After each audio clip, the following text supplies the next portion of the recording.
माननीय कृष्णाजी खोपड़े, महाराष्ट्र टिम्बर लघु उद्योग महासंघ के अध्यक्ष प्रभुदास पटेल, माननीय नागपुर टिम्बर एसोसिएशन के अध्यक्ष दिनेश पटेल, हमारे नगर सेवक मनोज चापले, आज जिनका विशेष रूप से सत्कार हो रहा है, ऐसे श्री विनोद गोयनका जी पूर्व अध्यक्ष, श्री मनोहरराव ढोबळे, श्री प्रभुदास पटेल, श्री बलबीर सिंह रेणु, श्री भारत भूषण कोहली, श्री जीवराज सोमजी पटेल, श्री विनोद भाई पटेल, श्री जयंती भाई समजी भाई पटेल, श्री दिनेश भाई मणिलाल भाई पटेल, विशेष रूप से इनको भी मैं शुभकामनाएं देता हूं।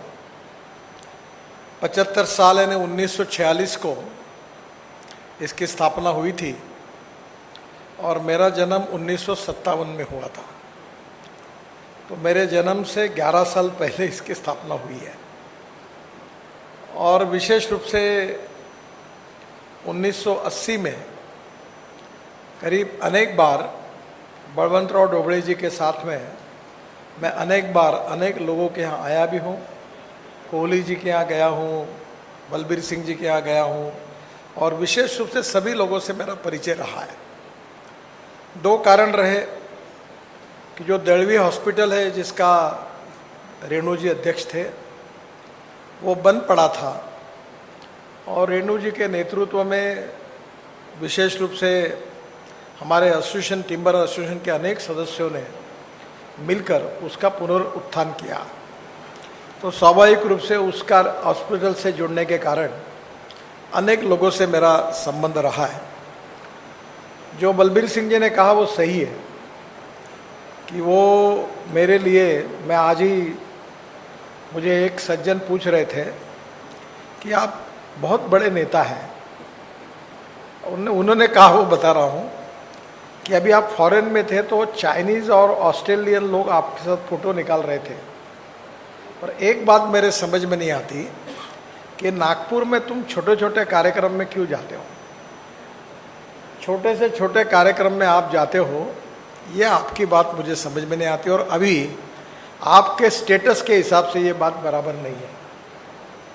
तो मैंने उनको जवाब दिया कि मैं स्टेटस फेटस को, तो प्रोटोकॉल को ज़िंदगी में मानता नहीं हूँ, पर नागपुर ये मेरी जन्मभूमि है, विदर्भ ये मेरी कार्यभूमि है, और महाराष्ट्र में मैं पड़ा हूँ, बड़ा बना हूँ, और नागपुर की जनता मेरा परिवार है।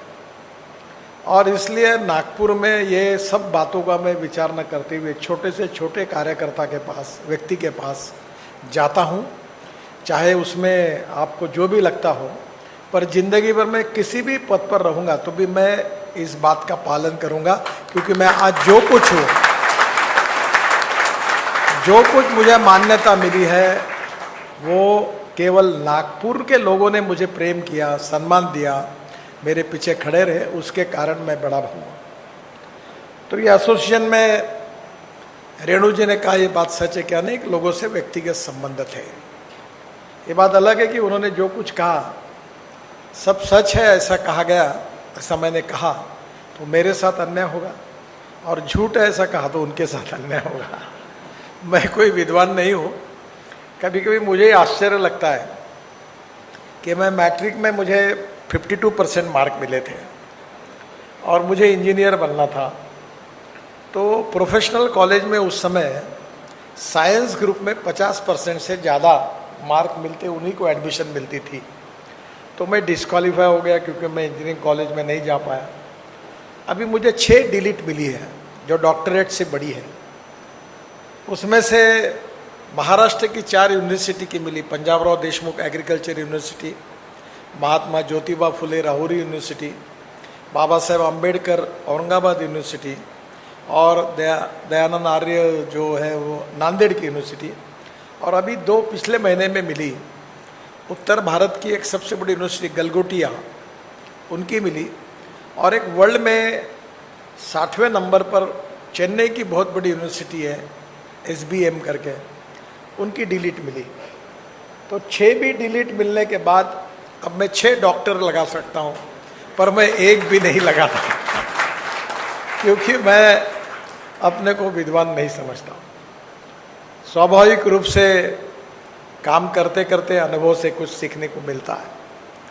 मैं 2-3 बातों का उल्लेख करूंगा कि नागपुर में एक समय आरा मशीन ये मुख्य धंधा था, पर वो आज नहीं रहा। इसका कारण ऐसा है कि यही कार्यक्रम अगर 47 में होता तो जितने पटेल आज बैठे वो सब धोती में आते हैं, पर आज सब फुल पैंट में आए हैं। इसका कारण समय बदला है, और समय के साथ व्यवसाय को भी बदलना चाहिए। और व्यवसाय बदलने में यही होता है कि उसमें प्रॉफिटेबिलिटी होनी चाहिए। सरकार में अड़चनें आती है। एक बड़ा इंटरेस्टिंग उदाहरण है कि मैं बाम्बू में काम करता हूँ, तो बाम्बू काटने के लिए फॉरेस्ट डिपार्टमेंट से टीपी लेनी पड़ती थी। तो मैं बहुत बार देखा तो टीपी क्यों लगती है, तो मैंने एक प्रधानमंत्री मोदी जी को कहा कि आप एक मीटिंग बुलाइए। और मीटिंग बुलाने के बाद फॉरेस्ट मिनिस्टर, फॉरेस्ट के अधिकारी आए, और मैंने मोदी जी को कहा कि मीटिंग शुरू होने के पहले मैं आपको कुछ प्रश्न पूछ के अभी क्लियर कर देता हूँ। तो मैंने उनको पूछा, फॉरेस्ट सेक्रेटरी को, कि बाम्बू ट्री है कि घास है? तो उन्होंने कहा बाम्बू घास है। तो मैंने कहा घास काटने के लिए एक्ट में परमिशन लगती है क्या? बोले नहीं लगती।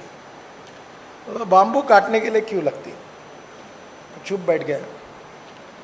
मैंने कहा इसका जवाब दो कि बाम्बू जब ट्री नहीं है, घास है, तो तुम क्यों टीपी मानते हो? जब मैं यही बात, एक बहुत अच्छे अधिकारी है खारगे करके, जो फॉरेस्ट सेक्रेटरी थे, सुधीर मुनगंटीवार मंत्री थे, तो मेरे पास आए और मेरे आग्रह पर उन्होंने बाम्बू के कुछ स्पेसीज को टीपी मुक्त कराया। और दिल्ली में आए और खुश होकर कि भाई हम नितिन जी को बताएंगे तो वो खुश हो जाएंगे। तो मैंने बोला सुधीर ये बताओ कि बाम्बू ट्री है कि बाम्बू गवत है, घास है? तो खारगे को पूछा, मैंने बोला एक्ट में क्या लिखा है? बोले घास है। मैंने बोला घास काटने को परमिशन लगती है क्या? बोले नहीं लगती। बोले तुम क्यों लगते हो? जब प्रधानमंत्री जी के सामने इसका आर्गुमेंट हुआ तो उन्होंने फिर से उनको पूछा कि ये बोल रही है क्या है? बोले ये सच है। बोले आप क्यों टीपी लेते हो? और उस मीटिंग में ये निर्णय हुआ कि बाम्बू के लिए कोई टीपी लगेगी नहीं, और बाम्बू पेड़ नहीं है, ट्री नहीं है, और उससे मुक्त हुआ, और वो ऑर्डिनेंस निकल गया। अब देश में बाम्बू बहुत होता है। चाइना में बाम्बू के आधार पर की इकोनॉमी 2 लाख करोड़ की है। बाम्बू से कपड़ा बनता है, बाम्बू से अचार बनता है, बाम्बू से फर्नीचर बनता है, बाम्बू कंस्ट्रक्शन में जाता है। एक तो हमारे यहाँ नागपुर में एक टावरी करके हिंगनघाट के, उन्होंने बाम्बू से अंडरपैंट और बनियान भी बनाई, जर्सी बनाई, और बहुत अच्छी है, उसमें अंदर में पसीना नहीं छूटता। मैं इंदौर में गया था, बाम्बू से मॉडल ने कपड़े पहनकर बाम्बू के पहने। पर हमारे यहाँ अगरबत्ती वालों को जो बाम्बू लगता है वो चाइना में अभी नॉर्थ ईस्ट में उपलब्ध होता है। अभी अगरबत्ती में मैं एमएसएमई का मंत्री था, तब 4000 करोड़ का बाम्बू की काड़ियाँ और ये इंपोर्ट होती थी।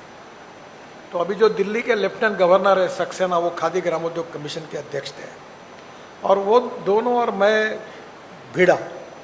मैंने कहा ये हिंदुस्तान को ये चाइना का इंपोर्ट बंद करना है, और हम ऐसे ताकत से भिड़े कि हमने इंपोर्ट बंद करवाया। उसके ऊपर जितने लूपहोल्स थे वो बाहर निकाल दिए।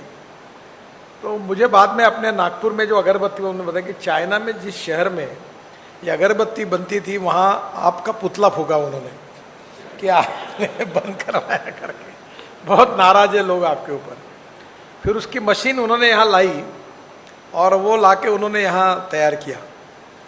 अब मैंने उनको सुझाव दिया कि जो बाम्बू की अगरबत्ती की काड़ियाँ बनती है उसमें लॉजिस्टिक कॉस्ट इम्पॉर्टेंट है, क्योंकि 80% वेस्टेज निकलता है, 90%। तो आसाम में ब्रह्मपुत्रा पर मैंने ड्रेजिंग किया, जलमार्ग बनाया, गंगा में जलमार्ग बनाया, और मैंने बांग्लादेश में जाके 250 किलोमीटर खुदाई करके, ड्रेजिंग करके, बांग्लादेश के प्रधानमंत्री की इच्छा के कारण वहाँ भी ड्रेजिंग करा दिया, मुंगली पोर्ट तक।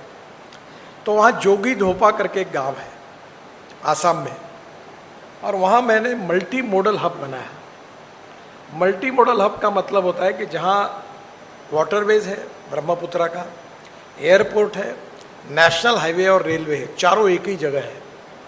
और वहाँ से मैंने उनको सुझाव दिया कि आप वहाँ से एक बार्ज करीब 10,000 टन का, 15,000 टन का, वहाँ बाम्बू आसाम में जो है वो अगरबत्ती वाला बाम्बू है, वो ट्रक से लाने के बजाय अगर आप रोड से जाएंगे तो 10 रुपये खर्चा लगता है, रेलवे से जाओगे तो 6 रुपये लगता है, और पानी से जाओगे तो 1 रुपया लगता है।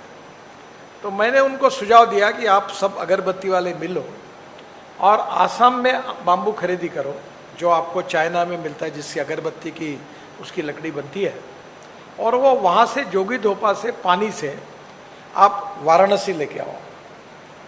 और वाराणसी में उसको मैंने गंगा में 4 मल्टी मॉडल हब बनाए। एक है हल्दिया में, दूसरा है गाजीपुर में, तीसरा है वाराणसी में, और चौथा है वाराणसी, हल्दिया, गाजीपुर और साहिबगंज झारखंड में।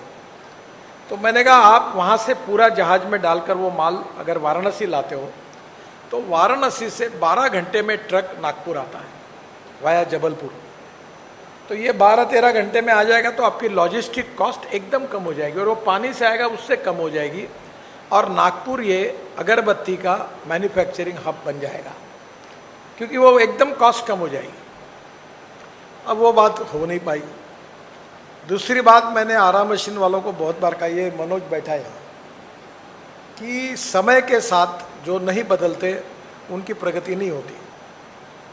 मुझे माफ़ करिए, सच बोलने में मैं भी कभी कभी संकोच नहीं करता। तुम बदले नहीं इसलिए तुम्हारा धंधा नहीं बढ़ता, और तुमको बदलना भी नहीं है।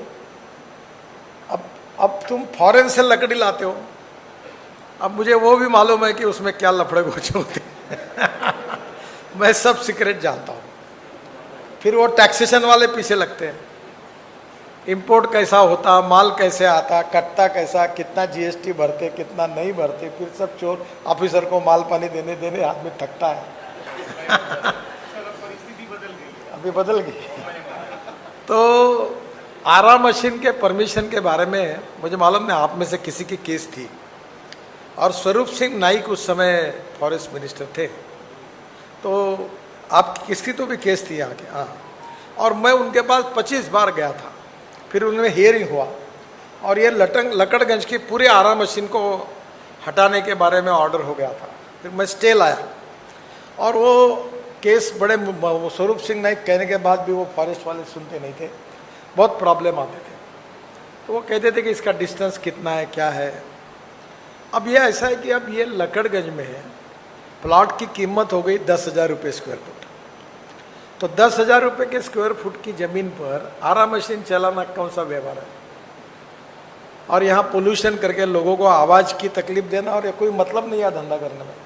कारपोरेशन ने कहा है कि इंडस्ट्रियल का कमर्शियल करो या इंडस्ट्रियल का रेसिडेंशियल करो और इसको डेवलप करो। तो मैंने उस समय कहा था कि यहाँ बंद करो।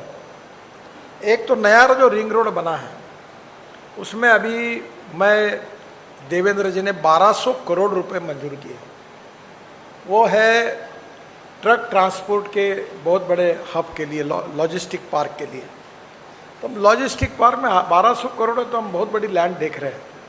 तो पूरा ट्रांसपोर्ट, ट्रक रिपेयर सब बाहर लेके जा रहे हैं। तो मेरा आपसे अनुरोध है कि आप अगर वो जगह लेना है तो उधर उसमें लो, या दूसरा सबसे अच्छा हमने समुद्र को नागपुर तक लाया है और पोर्ट पूरा हुआ। सिंधी में ड्राई पोर्ट बना है, सिंधी और जालना में 2 जगह। मैं शिपिंग मंत्री था, मैंने ड्राई पोर्ट बनाया, लगभग बन गया है। अब आपको मुंबई में कोई माल नहीं, डायरेक्ट माल यहाँ छूटेगा। कंटेनर यहाँ से एक्सपोर्ट होगा, यहाँ से इंपोर्ट होगा, सब फैसिलिटी यहाँ होगी। अब वहाँ से पैसा भरो, वहीं के वहीं निकाल लो और माल उतरो। अब वहाँ से माल नागपुर लाना, फिर लॉजिस्टिक कॉस्ट ये हमारे बिजनेस की सबसे बड़ी समस्या है। और मैं ट्रांसपोर्ट मंत्री हूँ, और हमने तय किया कि ये 16% तक जाती है, और मैंने तय किया कि 24 तक ये 9% पे आएगी। और 9% पे आएगी, इसके 2 मार्ग है कि हम हाईवे बना रहे हैं। अब जैसे दिल्ली में जाओगे तो दिल्ली से देहरादून 9 घंटे लगते थे, दिसंबर में 2 घंटे लगेंगे। दिल्ली से हरिद्वार 8 घंटे लगते थे, अब दिसंबर में 1.5 घंटा लगेगा। दिल्ली से अमृतसर 9 घंटे 10 घंटे लगते थे, अब 4 घंटे में होगा। दिल्ली से कटरा 6 घंटे में, श्रीनगर 8 घंटे में, और दिल्ली से जयपुर 2 घंटे में हुआ, 2.5 घंटे में हुआ, अभी 2 घंटे में होगा। दिल्ली से चंडीगढ़ 2.5 घंटे में होगा। और इस प्रकार से पूरा दिल्ली से मुंबई 12 घंटे में गाड़ी आएगी। रोड दिसंबर तक लगभग पूरा हो जाएगा। तो मेरा आपसे सुझाव है कि अब तो रोड 36 ऐसे ग्रीन हाईवे बना रहे हैं, नागपुर से हैदराबाद बना रहे हैं, अब समृद्धि महामार्ग बना, अब औरंगाबाद में हम 3.5 घंटे में जा रहे हैं। अब मैं हाईवे बना रहा हूँ नागपुर से पुणे 4.5 घंटे में, अरे औरंगाबाद जाओगे 3 घंटे में, और वहाँ से 1.5 घंटे में पुणे, वहाँ का हाईवे बनाओ, अब अभी लगते 25 घंटे। तो अब लॉजिस्टिक कॉस्ट में रोड अच्छे बन रहे हैं। दूसरी बात यह है कि फ्यूल में, जिसका मंत्री मैं हूँ, मैं बहुत बार कहता हूँ, अभी मैंने एलएनजी के ट्रक को लॉन्च किया। एलएनजी का ट्रक है डीजल से 50% कम। अब कोयले से मिथेनॉल बनता है। मैंने बंगलोर में बसेस लॉन्च की, 20% डीजल में मिथेनॉल डालते हैं। मिथेनॉल का रेट है 25 रुपये और डीजल का है 120 रुपये, वो सस्ता हो गया। अब मैं इलेक्ट्रिक के ट्रक को लॉन्च कर रहा हूँ, वो और सस्ता है, 150 रुपये का 120 रुपये का डीजल, और पेट्रोल के बजाय 10 रुपये 12 रुपये की इलेक्ट्रिसिटी लगेगी। अब मेरे पास सब इलेक्ट्रिक कार है, हाइड्रोजन पे चलने वाली कार में मैं घूमता हूँ दिल्ली में, जो पानी से हाइड्रोजन निकलता, वो पहली कार मेरे पास रखी मैंने, कि लोगों को कहने के लिए कि बदलो। तो अब धीरे धीरे पेट्रोल डीजल के कारण कॉस्ट बढ़ती है। तो मेरा पहला सुझाव है कि ट्रांसपोर्ट में फ्यूल और रोड में होने से फायदा होगा, और लॉजिस्टिक काम करने से ये बढ़ेगी। अब ये मनोज के यहाँ मैं गया था, ये फर्नीचर बनाता है, मैंने इसको कहा कि डिज़ाइनिंग अच्छी होनी चाहिए। लोग चाइना क्यों जा रहे हैं? एक शहर बसा हुआ है, क्योंकि डिज़ाइंस अच्छे हैं, क्वालिटी अच्छी है और रेट कम है। अभी एक अच्छी बात बताता हूँ, मैं एक बार रतन टाटा पर और आनंद महिंद्रा पर बहुत नाराज हूँ, और मैंने कहा कि तुम दोनों के कारण इस देश में फॉरेन कंपनियाँ आई और पनपी। तुम कॉस्ट सेंट्रिक हो, क्वालिटी सेंट्रिक नहीं। तो आनंद महिंद्रा को बात लग गई, और उसने 4 महीने के बाद मुझे फ़ोन किया कि मैंने इटाली में एक डिज़ाइनिंग कंपनी खरीदी की, और ये थार करके उनकी गाड़ी है, और अभी नई एसयूवी है, वहाँ डिज़ाइन हुई। अब उसकी वेटिंग लिस्ट है।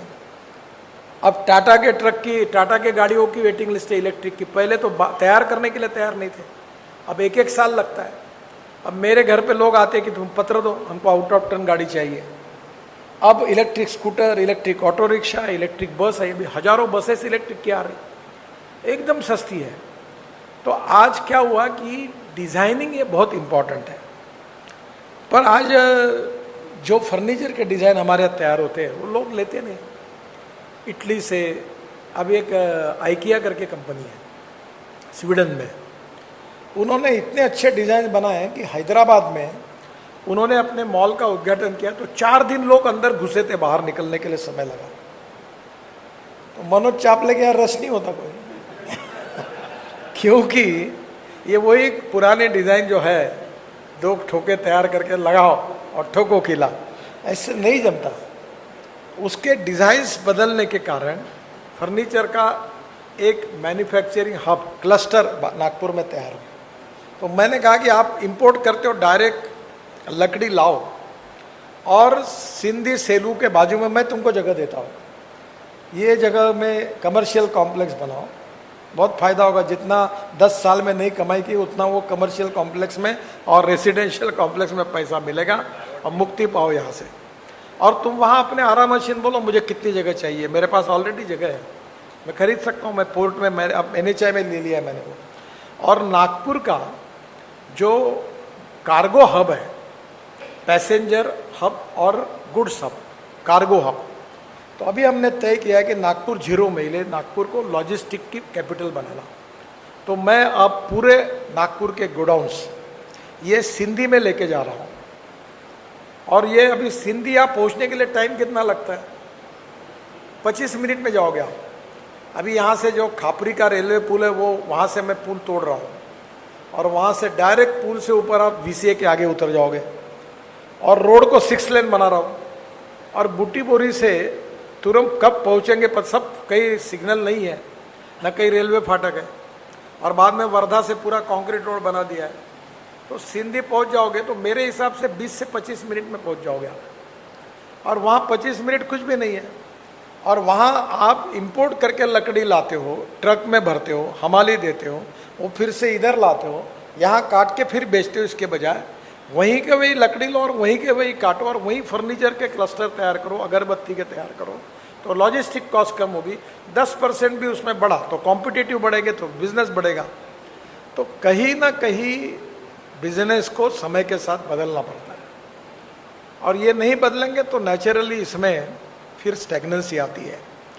मुझे अभी और एक अच्छी बात मैं आपको, आज ही मैं एक साउथ इंडिया के बड़े फिल्म एक्टर है, विलन है वहाँ का, सयाजी शिंदे करके, बहुत पॉपुलर है। तो वो एक ट्री प्लांटेशन का काम करते हैं। तो मैंने उनको कहा कि तुम अभी आज ही उन्होंने 70 ट्री औरंगाबाद पैटर्न रोड पर बढ़िया ट्रांसप्लांट किए। तो मैं आपको एक कह रहा हूँ कि बाम्बू का प्लांटेशन करने के पीछे पड़े। आपको पता होगा कतार में नया एयरपोर्ट बना, उसका बाम्बू का काम हिंदुस्तान के लोगों ने किया। अभी ये मालदीव में 4 रेस्टोरेंट होटल्स जो थे समुद्र में वो बाम्बू के बने। अभी बंगलोर का एयरपोर्ट बाम्बू में बन रहा है। अभी वो सिंधुदुर्ग में एक अच्छे फर्नीचर के डिज़ाइन काफ़ी बाम्बू में बन रहे हैं।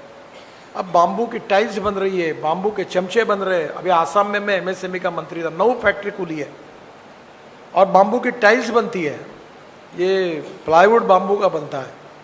तो अब बाम्बू में ऐसा हुआ, अब लकड़ी का तो प्रॉब्लम है, पर किसानों को आप बाम्बू लगाने के लिए बोलोगे तो आपको आराम से 3,500-4,000 रुपये टन के अंदर बाम्बू मिलेगा। और वही बाम्बू से अगर आप अलग अलग चीज़ें बनाओगे तो मुझे लगता है वैल्यूडेशन होगा।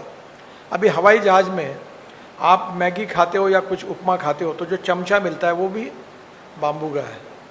तो मुझे याद है कि ये शुरू होने के पहले मैंने कहा था कि ये भी चमचे चाइना से इंपोर्ट हो रहे हैं, तो क्या हिंदुस्तान में चमचों की भी कमी है? पर अब वो आसाम में बनने लगे, 9 फैक्ट्री खुल गई। टूथब्रश बाम्बू का आया, बाल का कंघा बाम्बू का आया। तो बाम्बू अगर किसानों ने लगाया, ये पूरे तैयार है किसान लगाने के लिए। मैंने अभी एक स्कीम की कि हमारे यहाँ पावर प्रोजेक्ट है, लड़के देखते हैं, अभी हमारे यहाँ 380 मेगावाट पावर होती है, तो हमें रोज़ 5,000 टन कोयला चाहिए।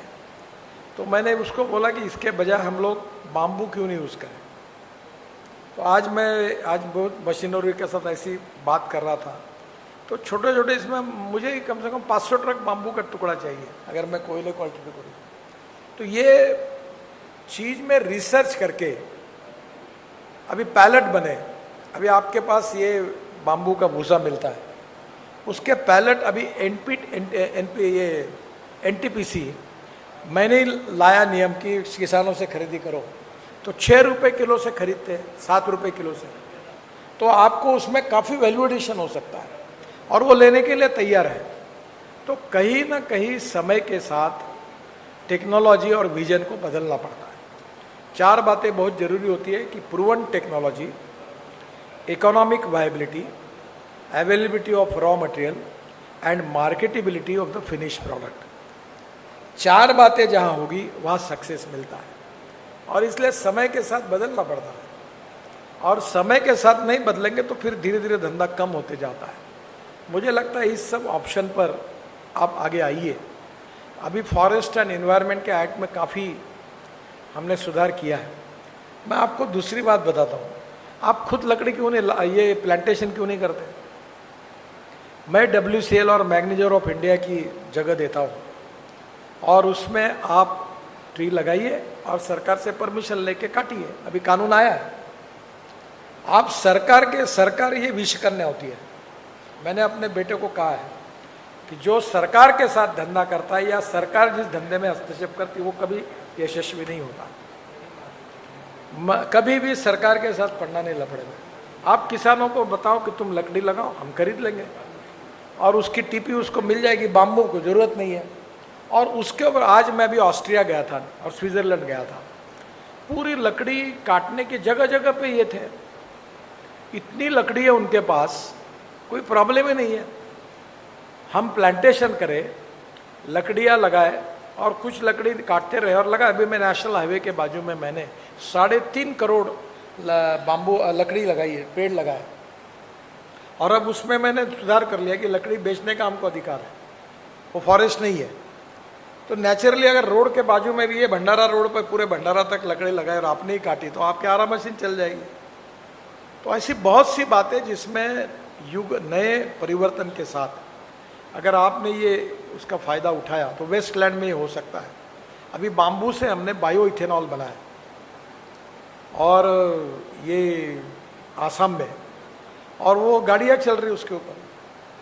अभी आपकी जितनी गाड़ियाँ हैं सब में हमने बना हुआ, मैं विदर्भ में पूरे पेट्रोल में जितनी गाड़ियाँ स्कूटर यूज़ करते हैं उसमें 20% हमारा इथेनॉल है। और अभी बाम्बू से, अभी राइस स्ट्रॉ से, यानी परली जिसको तनस बोलते हैं, उससे हम लोग बिटुमिन बना रहे हैं। हमारे देश में 80 लाख टन बिटुमिन लगता है, 50 लाख टन हमारी रिफाइनरी देती है और 30 लाख टन इंपोर्ट होता है। अभी प्रूवन टेक्नोलॉजी आई। मैं सब किसानों को कहने वाला हूँ कि पहले अन्नदाता थे, अब ऊर्जादाता बन गए, अब बिटुमिन दाता बनो। ट्रैक्टर मोल्डेड 20 लाख का यूनिट डालो, बिटुमिन बनाओ, मैं खरीदता हूँ 30 लाख टन, 30,000 करोड़ का मुझे चाहिए, मैं लाखों करोड़ के रोड बनाता हूँ, मैं आपसे खरीदी करूँगा। तो कहीं ना कहीं टेक्नोलॉजी के साथ बदलने में जो नया नेतृत्व है अभी, उन्होंने जरूर इनिशिएटिव लेना चाहिए। एक बात जरूर है कि आज तक जिन पुराने लोगों ने ये जो यहाँ का टिम्बर मर्चेंट एसोसिएशन का निर्माण किया और एक बहुत रेपुटेड संस्था के रूप में आई, पहले बलवंतराव ढोबळे थे, रामजी डब थे, रेणु जी पुराने हैं, बाकी पुराने पीढ़ियों के अब लोग दिख नहीं रहे। कोहली जी थे सीनियर, मुझे याद है उनके पास मैं बलवंतराव के साथ बहुत बार वो अध्यक्ष थे तो बहुत बार उनके पास भी जाता था। अब धीरे धीरे कुछ लोगों ने बिजनेसेस भी डाइवर्सिफाई किए, पर अब नागपुर के बाहर अपना क्लस्टर तुम तैयार करो, जगह देने के लिए हम तैयार हैं और निश्चित रूप से उससे बिजनेस बढ़ेगा। और जहाँ आपका क्लस्टर होगा वहाँ अगरबत्ती का और फर्नीचर का भी बनाओ, तो फर्नीचर एक्सपोर्ट होगा, हमारे देश यहाँ का फर्नीचर यूज़ किया जाएगा, उसका डिज़ाइनिंग सेंटर खोलो। ऐसी मल्टीप्लाई इकोनॉमी होती है।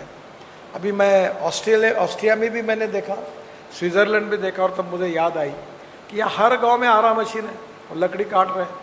वहाँ कोई बनाए नहीं क्योंकि जंगल ही जंगल है, 75% फॉरेस्ट है। तो मुझे लगता है कि हम अगर फॉरेस्ट को बढ़ाएंगे तो पर्यावरण का प्रॉब्लम सॉल्व होगा और फॉरेस्ट बेस्ड इंडस्ट्री को और प्रोत्साहन मिलेगा। तो आने वाले समय में ज़रूर नए पीढ़ी के लोगों ने सोचना चाहिए। पुराने एक्ट और environment, ethics, economy, ecology and environment के बारे में बहुत ही सजगता है और पोल्यूशन ये बहुत बड़ी समस्या है। और इसलिए आप बिल्कुल इस फिराक में मत रहो कि तुम माल काटते रहोगे फॉरेस्ट से। वैसे फॉरेस्ट के अधिकारी और तुम्हारी अच्छी दोस्ती होती है और कैसे माल कटता और आता, तो अभी वो धीरे धीरे बहुत अलर्टनेस बढ़ा है। तो मेरे आपसे एक अनुरोध है कि इसमें ज़रूर आपकी बात मुझे बताइए, मैं फॉरेस्ट मिनिस्टर को बुलाऊंगा, उससे बात करूंगा। पर इसमें रिलैक्सेशन काटने के लिए बहुत ज़्यादा नहीं मिल पाएंगे क्योंकि सुप्रीम कोर्ट के भी बहुत से डिसीजंस हैं, पर उसका पालन करते हुए हम प्लांटेशन ज़्यादा करें, सरप्लस प्लांटेशन करें और धीरे धीरे फिर उसको रिलैक्स करें, ये हो सकता है। तो मैं निश्चित रूप से इस काम में मेरे से जो होगी वो मदद करूंगा। 75 साल आपने पूरे किए हैं, एक बहुत बड़ा इतिहास है और अभी तक बहुत अच्छे तरीके से एक पारिवारिक के रूप में ये एसोसिएशन काम करती रही है और समाज में अनेक अच्छे काम के लिए मदद भी करती रही है, जिसका मैं साक्षी हूँ। मैं निश्चित रूप से ये 75 साल पूरे करने के उपलक्ष्य में आपको सबको बहुत बहुत बधाई देता हूँ, आपका अभिनंदन करता हूँ। और फिर से एक बार अपनी इस उद्योग को बढ़ाने के लिए आप ज़रूर मेरे पास आइए। जो भी मदद मेरे तरफ से, कृष्णा बाबू से, देवेंद्र जी से, हम बड़े डेवलपमेंट के लिए बड़े फ्रेंडली है। दूसरी बात, हमारे यहाँ लक्ष्मी दर्शन कार्यक्रम नहीं है, ये आए हुए लोगों को पैसे मांगने का कोई कार्यक्रम नहीं है, तो पूरा ट्रांसपेरेंट है हम लोग। तो आप आइए, हम पूरी मदद करेंगे। एक तरफ पर्यावरण को बढ़ाइए, दूसरी तरफ उद्योग को भी बढ़ाइए और रोजगार को बढ़ाने के काम को और आपके द्वारा बढ़ेगा तो निश्चित रूप से हमारे यहाँ नवीन रोजगार का साधन भी उपलब्ध होगा।